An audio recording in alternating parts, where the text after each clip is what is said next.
Good evening, welcome. I'm John. I'm a bookseller at Literati bookstore in downtown Ann Arbor, Michigan. We're so pleased to welcome Zilka Joseph back to our At Home with Literati series in support of In Our Beautiful Bones, and joined this evening by readers Nawaaz Ahmed and Naomi Carlson.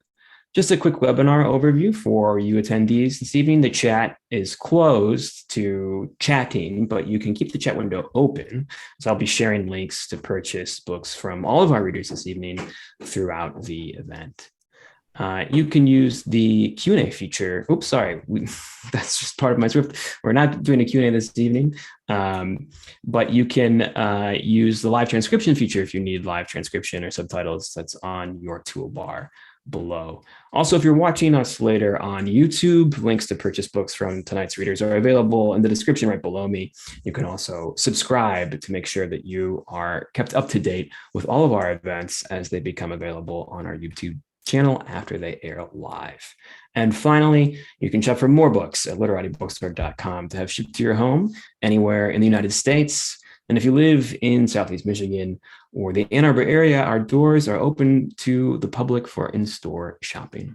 Most of all, we'd just like to thank you for joining us this evening or this morning or this afternoon, depending on where and when in the world you may be joining us from. Without further ado, I will introduce all of our readers tonight in the order in which they will be reading, and then I will turn it over to them to read.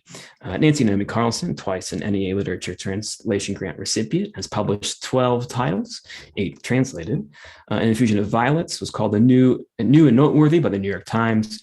Her most recent book in translation is Alan Mabanko's As Long as Trees Take Root in the Earth, and her work has appeared in such journals as the Georgia Review, the Paris Review, Poetry, Poets.org, and Poetry Daily.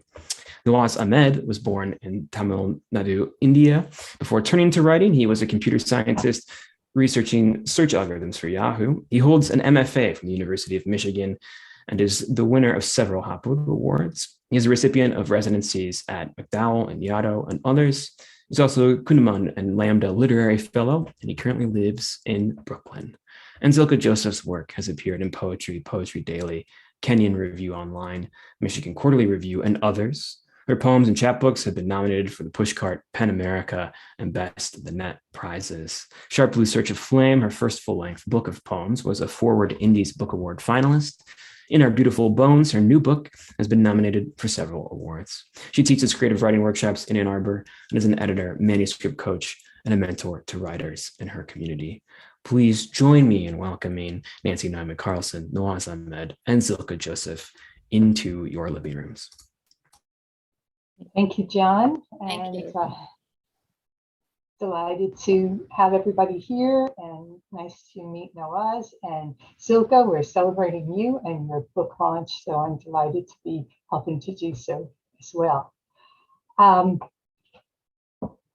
never before matched my books, so it was supposed to be out, but it's not out quite yet, but it matches my little top that I have here. I've never had that matching thing going on because you guys have the books in the background. I have a plant, so I need something literary here. And this is the Alain Mabankou translations from Seagull that is supposed to be coming out this month. And it was mentioned on the French Cultural Services website on Earth Day.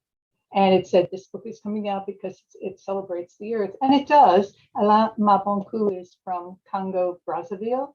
And he writes about the Earth, he writes about Africa, he writes about how we're mutilating the Earth, how Africa can be decimated, how the dictatorships in Africa are destroying the land. And he also writes about the beauty of the Earth, and it's up to humankind to save it. So I was going to start with 3 short, his poems are very short, they fit not a few lines on each page, not much there, but they're so powerful and polished and pack a punch. And Alain Mabankou is twice a Man Booker finalist. He writes novels as well as his poetry, and one year he's going to get there.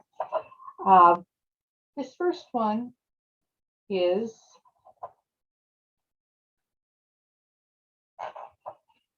Long, and there are no titles. Long is the distance. That's the only way people can value the path. Don't forget, without birds, without trees, without rivers, no forest exists. Very heavy. It says so much. Somewhere words collapse. Stone is proud of the silence it protects.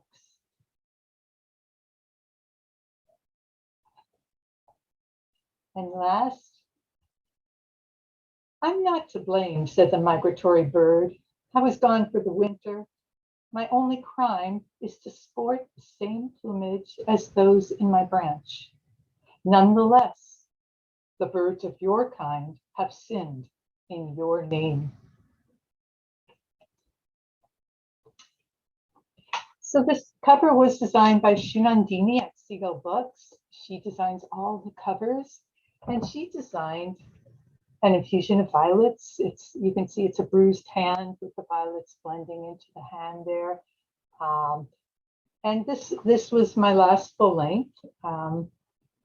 And I'm going to read one, I guess, two poems here, and then maybe two new ones. And I guess because of the India theme going on here, the first poem in the book is Indian themed as well, ironically. And I'm going to read that. It's a sonnet, actually. It's called Sari Covered Nights. Sari Covered Nights. I'm a brass-bellied Buddha's dream, an evening of gauze, stars blue and windswept, the quicksilver moon tangled in the limbs of a lone banyan tree. Oh, rub me to a blinding sheen. I am the sitar's ragged throat, pitched between here and when, caught in quarter tones, worlds bewitched. Why these 4 arms so long unkissed? Am I not your goddess? My 5 mouths roll their uvulas, guttural as high winds crossing desert dunes. Is there not a stopping place for us adrift, 2 souls who speak in tongues? And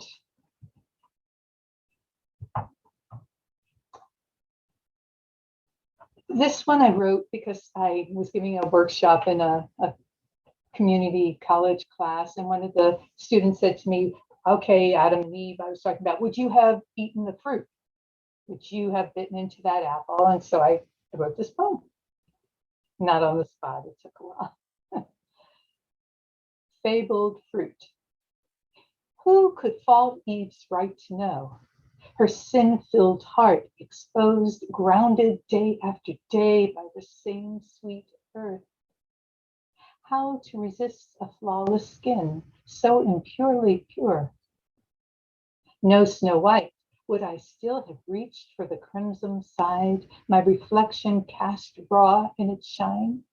Forsake my faith for a taste of what I didn't own? Maybe a lick. Or would I have spit out the first breached mouthful, wiping the juice from my lips with a guilty hand? Some say figs were Eve's downfall, phallic and hidden beneath luxurious leaves. Or maybe pomegranates, thick with caverns of seeds. But I'll stick with the fruit that led to the Trojan War, the apple of gold, symbol of greed, thrown to the fairest to seed discord. In the end, used to having my way, I'd have Adam take the first bite, just as Lot let his wife look back first. And switching to the new manuscript, very exciting, and it was just accepted by Seagull, so it will eventually come out there. And I don't always write about fun things, and mostly I don't. So I happen to have chosen mostly fun things and upbeat things tonight. But this one gives you a taste of some of the stuff that is going on here.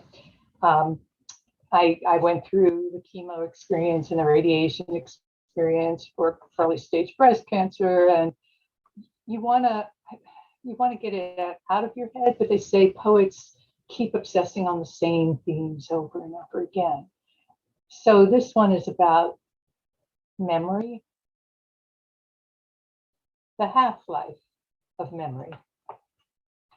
How stable are memories, the kind you most want to forget, as if forgetting could bring back the whole of the life that was before? Before that year when you lost a good chunk of your breast and your hair fell out in clumps down to each forsaken follicle? That year you held your breath as rads infested your body like fleas and your blood counts fell so low you had to loop a surgical mask behind your ears just to breathe. That same year your father kept asking the date, the year, as he curled into his pain on a hospice pad. Strains of Grieg played and replayed by the aide who dosed his morphine death. How quickly a body disintegrates. Unlike this memory, its half-life more than the cobalt lodged in my tumor bed, even more than carbon-14, 10,000 years, its slow decay. And I have a minute and 18 seconds, so I'm going to read one more. It's a poem about resilience. It's not necessarily a happy poem, but you know, you heard about all those trees dying, the big sequoias out west, and burnt and destroyed and weakened and infested. So this one is called Sequoia. Immune to lightning and Arctic cold, floods and burning blasts of wind down Sierra Nevada slopes. Everything nature can dish out. It was made to last 3,000 years and could have grown to 300 feet, could have survived another half millennium. Earth's largest on Earth, though saddled like the rest of us with time, could have succumbed to a natural end brought down by its own heft to the forest floor. A regal final resting place there among the yellow pines, white firs, there where it had stood before native tribes surrendered its shade, before whale oil was rendered to light. But now, weakened by drought, stress, and fire, invaded by beetles carving elegant runes in its bark, it has died like Benkei, a giant warrior monk, standing upright. Thank you.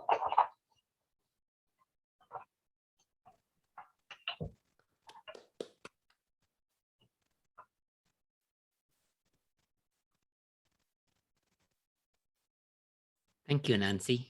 That was so beautiful, and also shows why I'm in such awe of poets and you and Zilka. And I'm so thrilled to be here tonight to be reading with poets, because I am I consider myself a failed poet, and that's why I turned to fiction.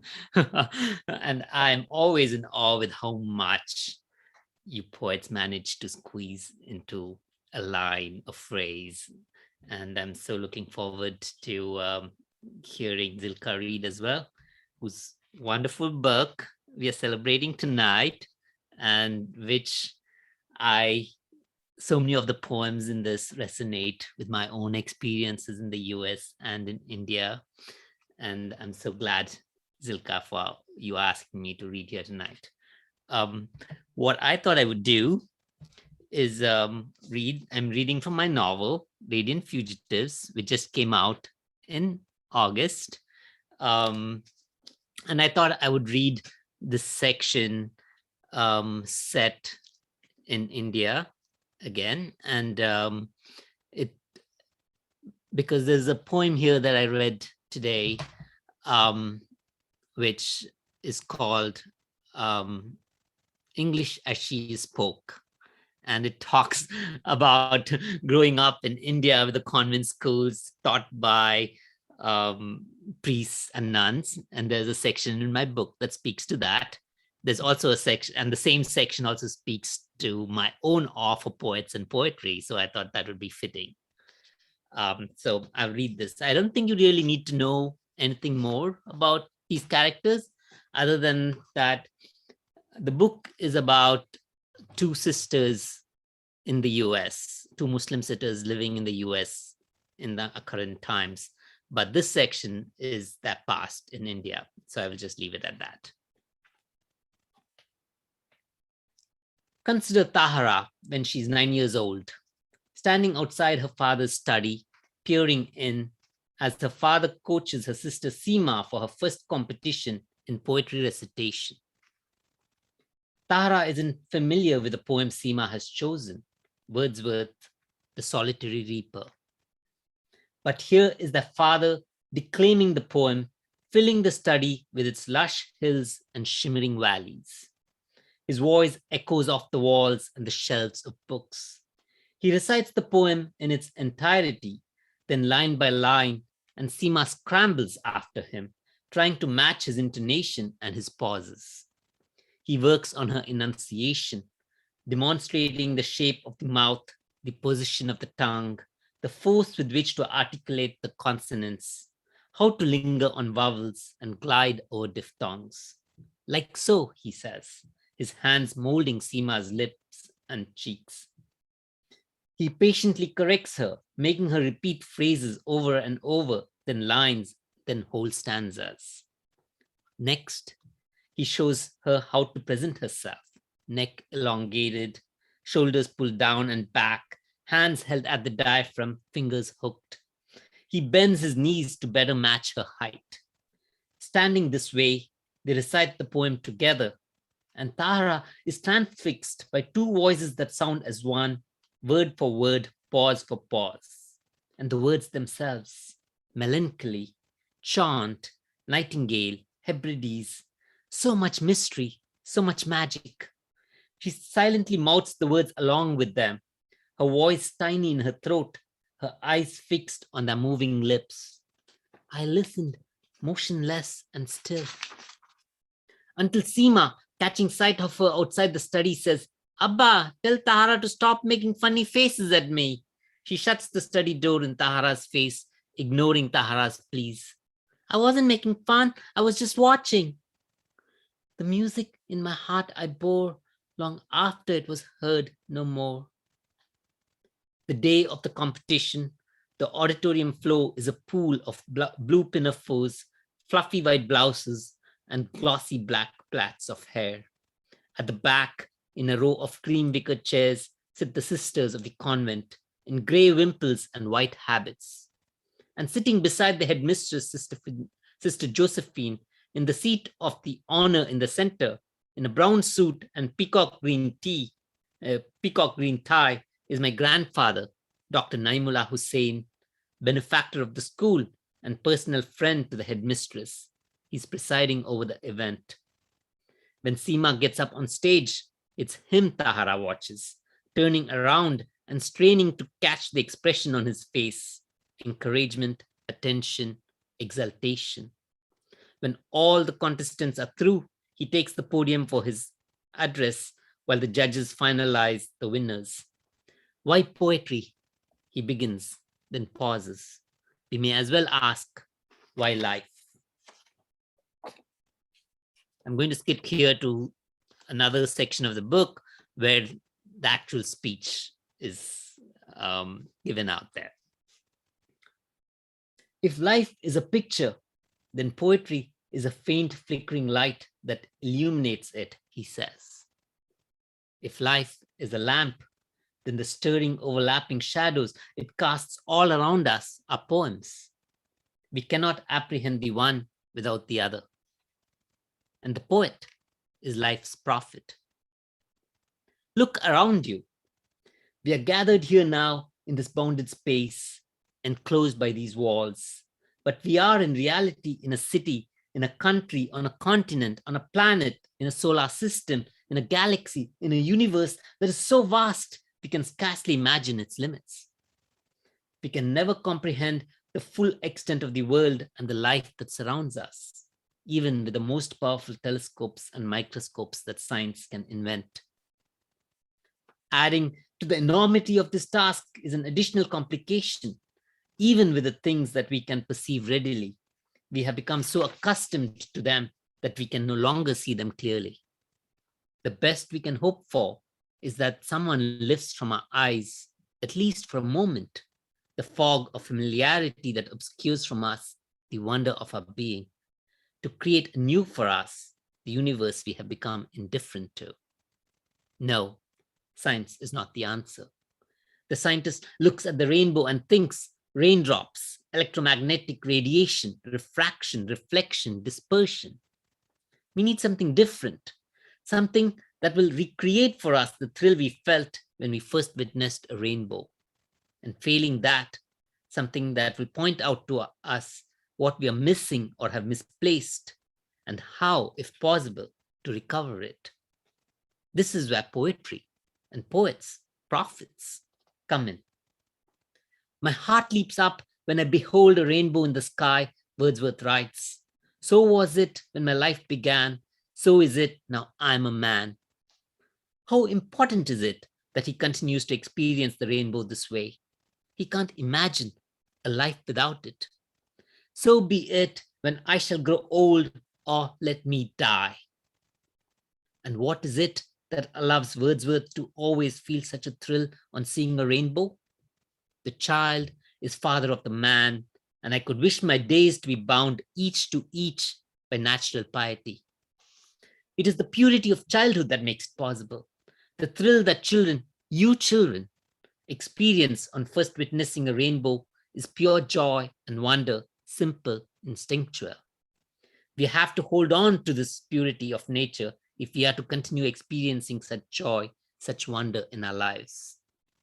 So Wordsworth says, and I agree with him.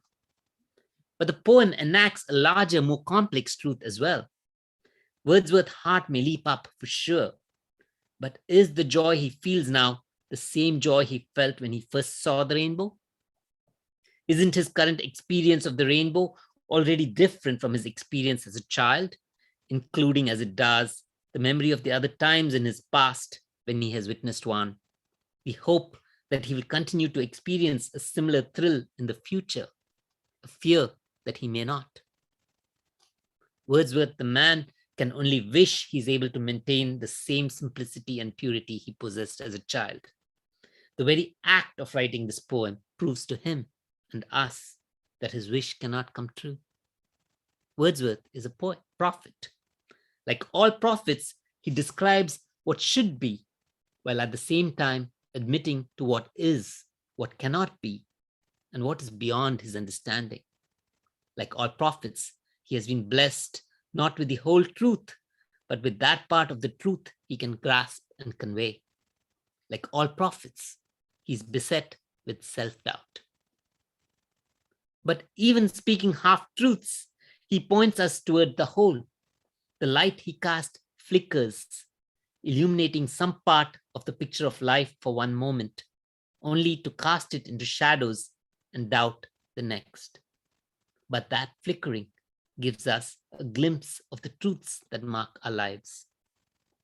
This is the best any human being can do in the face of the complexity of the universe, and most of us will do much worse. So I will stop there and turn it over to Zilka, and in admiration of all the work poets do, and I'm now so excited to hear Zilka read. Thank From you, her thank book. you, thank you. Nawaaz, that was amazing. And I just want to say a couple of words about Nawaaz and Nancy before I really talk about my book or talk about Literati. They're just both amazing writers. I just want to tell you to please look up both these writers. Nancy has an amazing, amazing record in translation. And please look her up. Please look up the book she's written. And my special connection to her is she was the editor of a collection of Jewish poetry, and that's how we did it. She invited me to read, and then we became friends.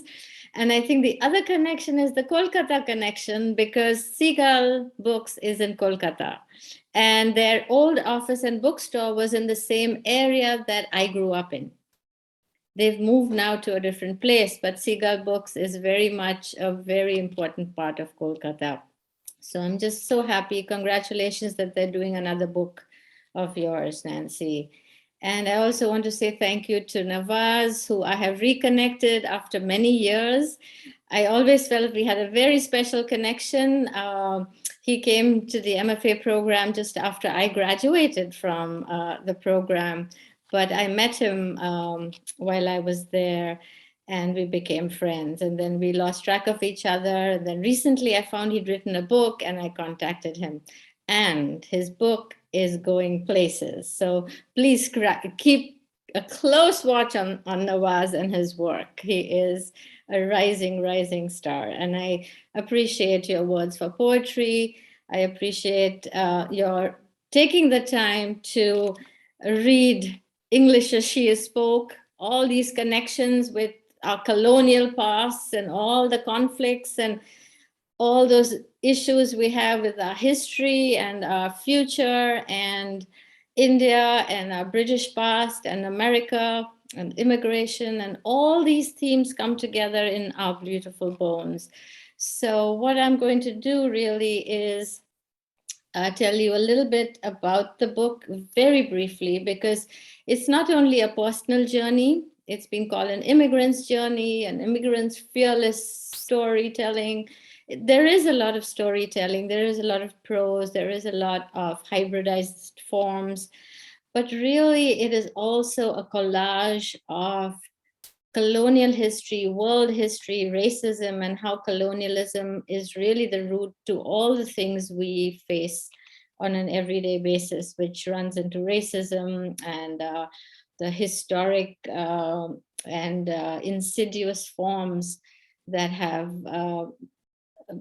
that really are the systems that we live in and face on an everyday basis. So I've picked things from music, poetry, writing, history. So there is one particular poem that is a huge collage of about 8 pages, which I would love to read from, but I don't have time for, but maybe I'll read a very small excerpt from there. And before I begin, thanks to John, thanks to Literati for hosting us and hosting me time and time again. So I'm very grateful.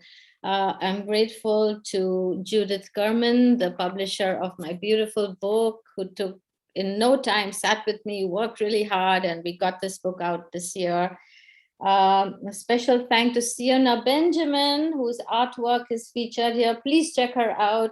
She is also a Ben Israeli artist like myself. We come from a very small community from the west coast of India, the Indian Jewish community. Not much is known. And I encourage you to read about them in this book and elsewhere. And most of all, thank you to John, my dear husband, my partner in crime, my wonderful companion. Thank you for everything. And now I will begin. So the first poem I'm going to read is called, oh, I forgot my glasses. I realize now I have very special new eyes, but the new eyes don't do well with the reading. The poem is, "Oh, say, can you see? Look into my eyes, America, how easy it is to dream in Technicolor.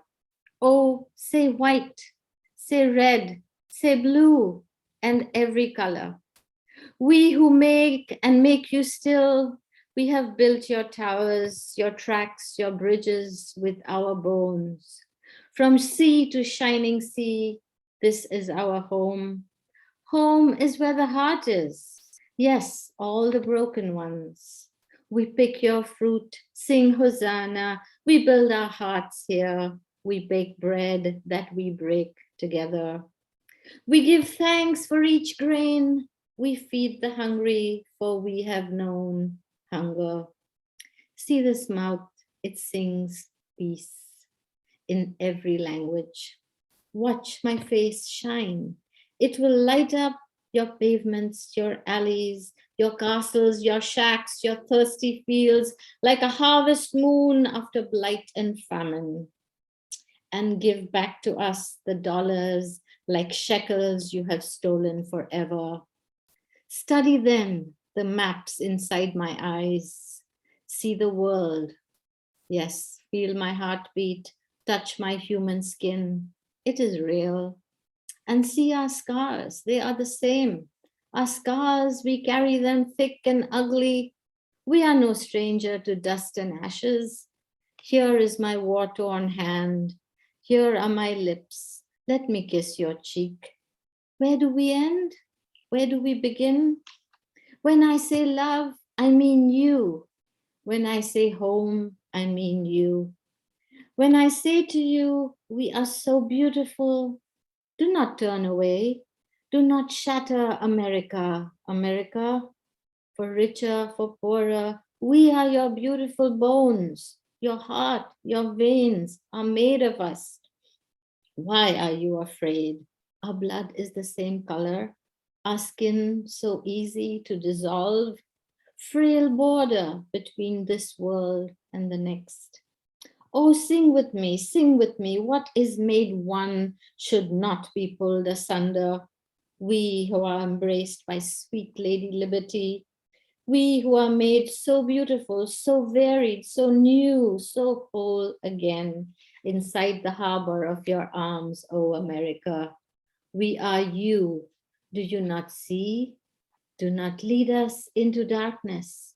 Do not hate our gods, our children. Throw us not into camps, prison, ghettos. Smash your jackboots into us, but deliver yourself from that dagger you can become. Thank you.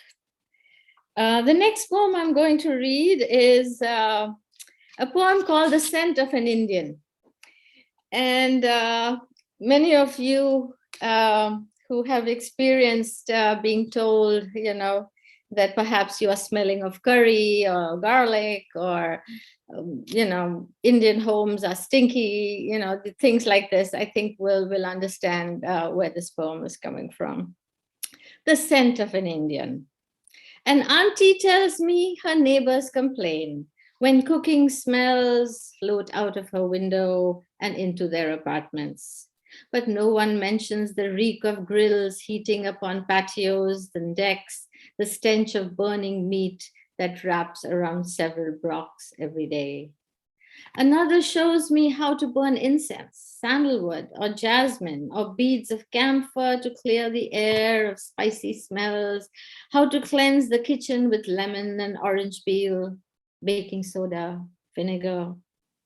And one day a friend shares her secret: boil a pot of coffee for a while, or bake cookies or a cake.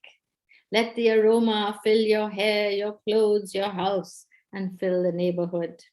Otherwise, the curry smell will follow you everywhere. People will glare, especially at the office. I get it.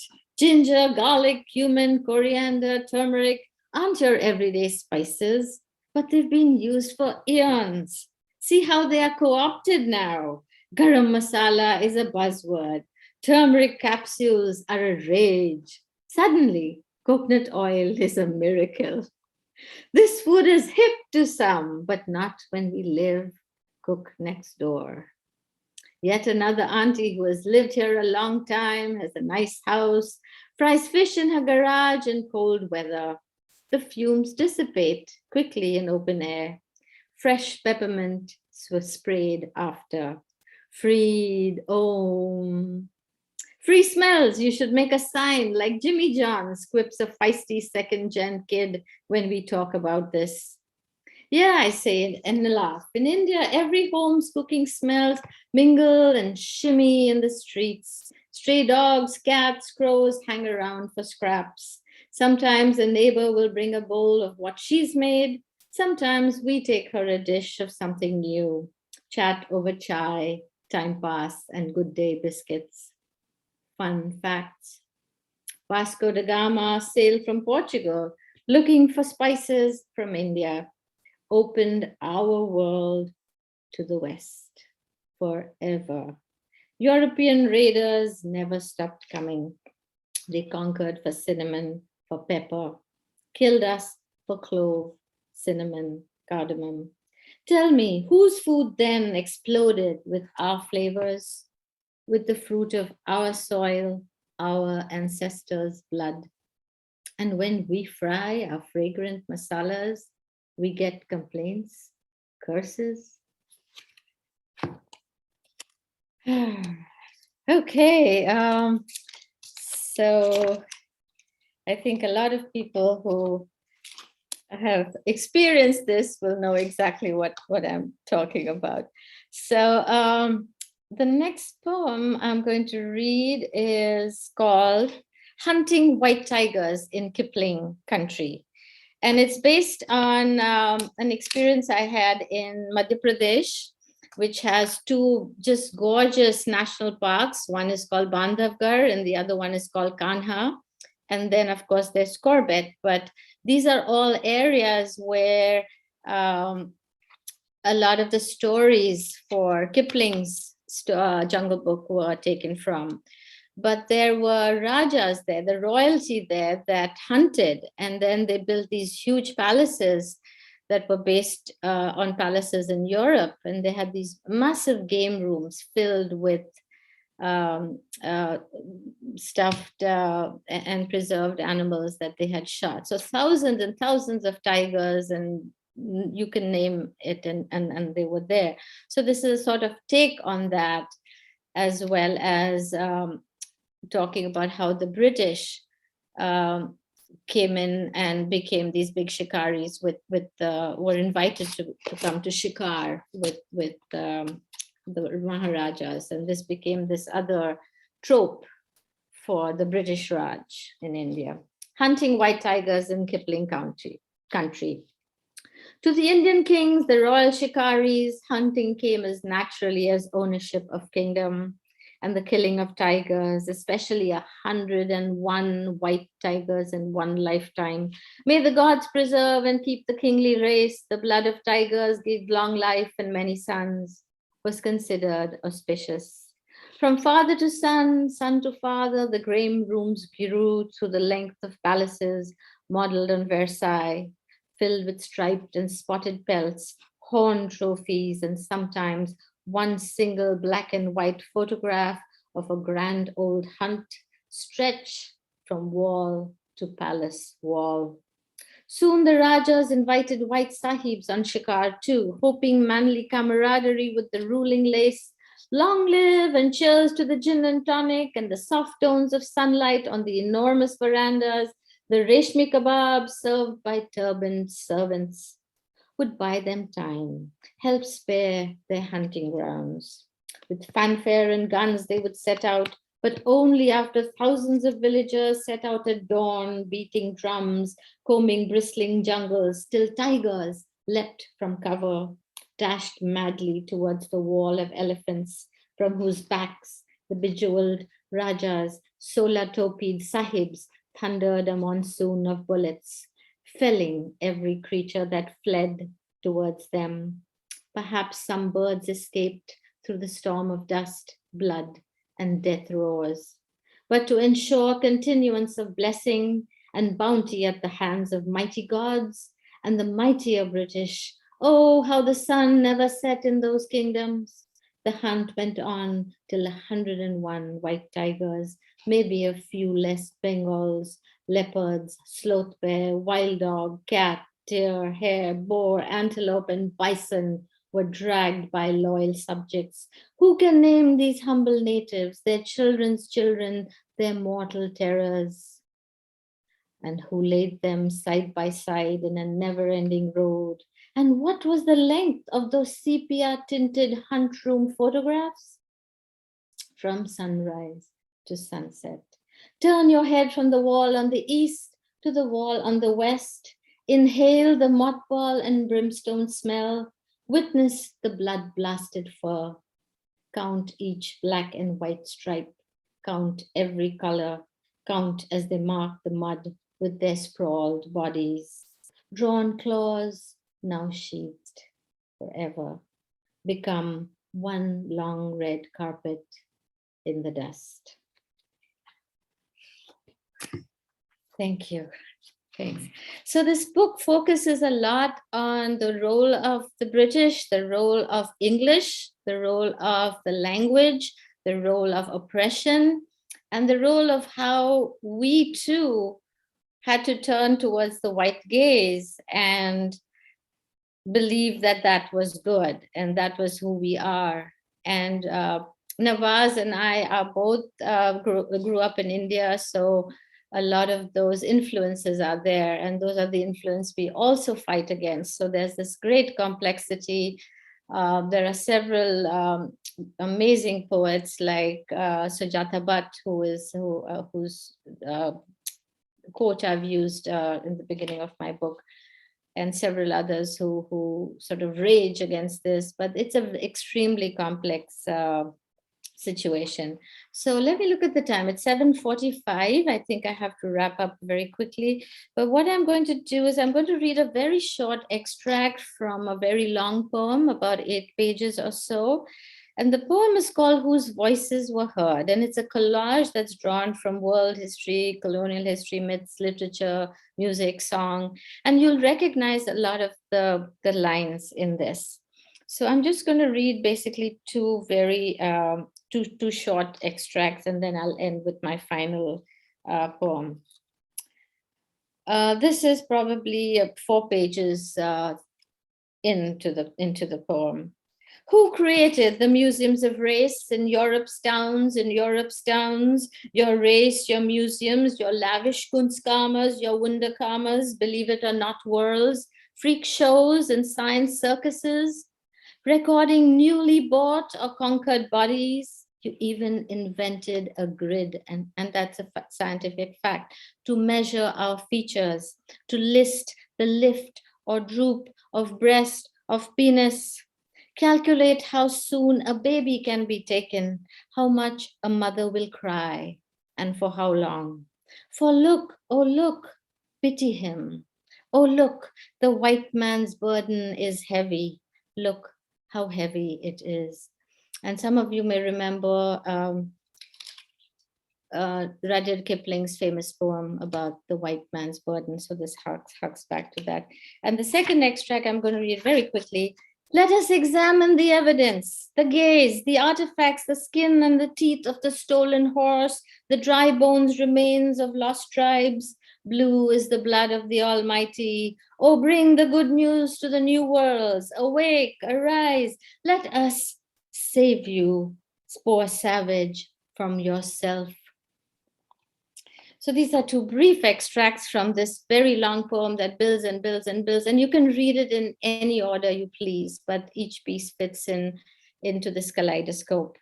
I want to say a final thank you all for being here today, for listening, for taking the time to honor all 3 of us and Literati Bookstore. And I end with a poem called A to Z of Foreign Anguish. It's an abecedarian. It's a form that is not at all new. It comes from Chaucer's time.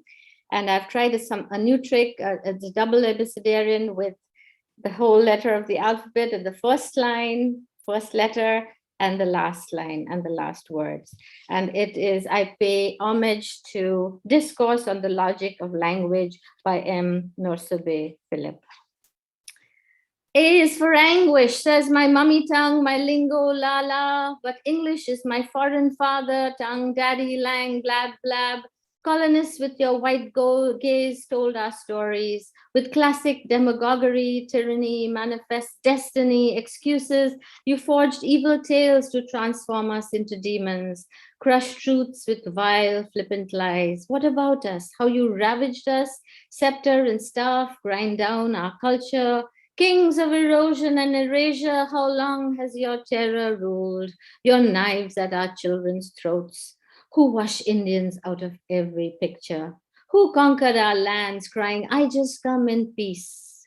Guns in your hearts, greed in your DNA. The Raj kept us slaves in our own land, took our tea, spices, jewels, broke our back, lashed and tortured us. What's in your crown? Our Kohinoor? Oh, cruel masters, recorders of the inferior race, our clever sahib and maim natives? Like insects, you labeled us, with fine calipers and condescension. Oppressor, the nightmare still lives. The hate systems that never go. Pain is embedded in our bones. You poisoned our wells. Now you dump questions on us. You teach us civility. Listen to our Q&As, our ANQs, right out of your mouths.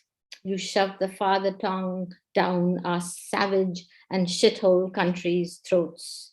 Destroyed histories, literatures, tongues, made us ugly in our own eyes, made us hate ourselves, split us, shattered us, turned Hindu against Muslim, Muslim against Hindu. Viceroys and priests, you ruled, you hunger converted us. Oh, holy reverend white man, was Jesus's sweet face fair?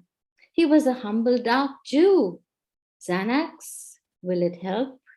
When we invite you to our open table, you vex yourself. You cry, wear your current foreign anguish, that we can sway zeitgeist, world biz, and karma. Got heart, got English, chutzpah, pizzazz. Thank you so much for listening. That's my book. Thank you all. Thanks, John. Thank you, Zilka. That was such a lovely reading, and thank you to Nawaaz and Nancy as well for reading.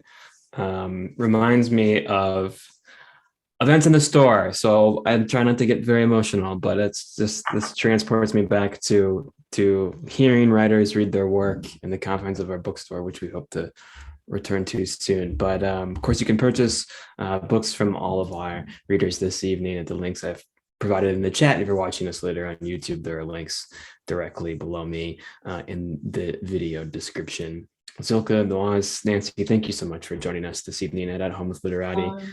Hope to have you in the store very soon for another reading. There soon. Yes, indeed. And Great. Thank you everyone who attended. I can't see you, but thank you all for coming. Yes, thank you all, and we look forward to seeing you at the next event. Have a great night, everybody. Take care. Good night.